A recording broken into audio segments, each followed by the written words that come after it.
कोई भी पूजा पाठ या अनुष्ठान संस्कृत भाषा में ही संभव है क्या? देखिए, यदि पूजा पाठ की आप बात करें तो केवल संस्कृत में ही हो ऐसा जरूरी नहीं है, क्योंकि जो पूजा पाठ है वो भक्ति और भाव का विषय है। बिल्कुल। अब जिनसे यदि संस्कृत नहीं आती वो हिंदी में करते हैं। बिल्कुल। पर आपने प्रश्न किया है जो बहुत सुंदर प्रश्न है कि क्या केवल संस्कृत में ही हो सकता है। जी।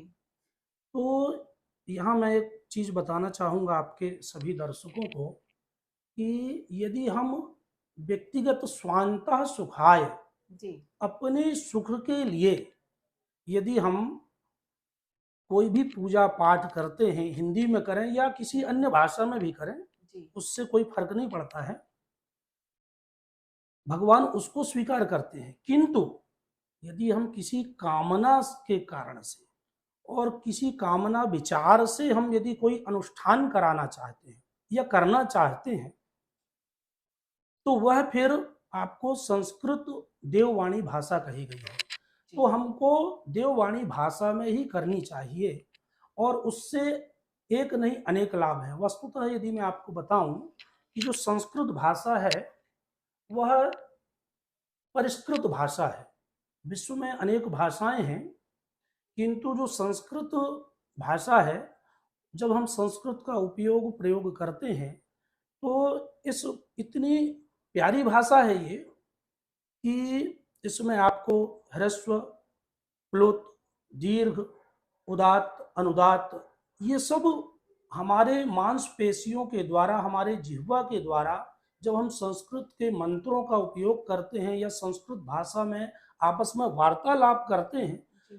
तो अन्य जो भाषाएं हैं उनमें हमारे शरीर के अन्य मांसपेशियों का उपयोग प्रयोग पूरा नहीं होता है। नहीं होता। किंतु जी। संस्कृत की जब हम बात करते हैं तो उसमें जितने भी हमारे मतलब कंठ, अनुनासिक, जी। आपका तालु, आपका हृदय, सब प्रयोग होते हैं, जी। शरीर के जितने भी अंग हैं। जी। और धर्मशास्त्रों में संस्कृत की इतनी इतनी उपयोगिता बताई गई है कि वैसे भी जितनी भाषाएं हैं उन सभी भाषाओं की जननी अर्थात माता की श्रेणी में संस्कृत को कहा गया है। जी। किंतु केवल कहने से कार्य नहीं बनेगा, उसको हमको समाज के सामने में, अब हम लोग 10 दिन में धारा प्रवाह संस्कृत बोलना सिखाते हैं लोगों को, जो कि बड़े ही सरल माध्यम से छोटे छोटे वाक्य के रूप में और हम लोग संस्कृत सिखाते हैं। जैसे हम और आप अभी किसी अन्य देश में चले जाएं, देश जी।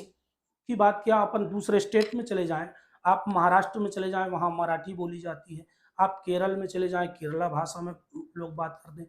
अब हम और आप वहाँ जाकर के यदि हिंदी में बात करेंगे तो लोग उतनी जल्दी समझेंगे नहीं। नहीं समझते। केवल वो हमारे शरीर के भावों को अभिव्यक्ति यदि जो हम करेंगे उसको वो थोड़ा बहुत समझ सकते हैं, जी। जी। लेकिन जो हम हिंदी बोलते हैं तो वहां तो उतने अच्छे से वो समझ नहीं पाते। ठीक उसी प्रकार से जो हमारे देवी देवता हैं, तो उनको उनकी जो भाषा है वो संस्कृत भाषा है। तो संस्कृत भाषा का जब हम उपयोग करते हैं, प्रयोग करते हैं, उससे वो बहुत शीघ्रता से उस चीज को समझ लेते हैं। अच्छा, रही बात आपकी दूसरी अन्य भाषाओं की कि यदि कोई हिंदी में पढ़ना चाहता है तो क्या उसे वह लाभ प्राप्त नहीं होगा? होगा, अवश्य होगा। किंतु जब वो स्वांतः सुखाए अपने सुख के लिए, वह जिसमें कोई कामना वासना शेष ना रहे, तो उसे अवश्य लाभ प्राप्त होगा। और यदि वह अनुष्ठान के रूप में करना चाहता है तो फिर आपको उसमें शुद्धता की आपको आवश्यकता होती है। जी।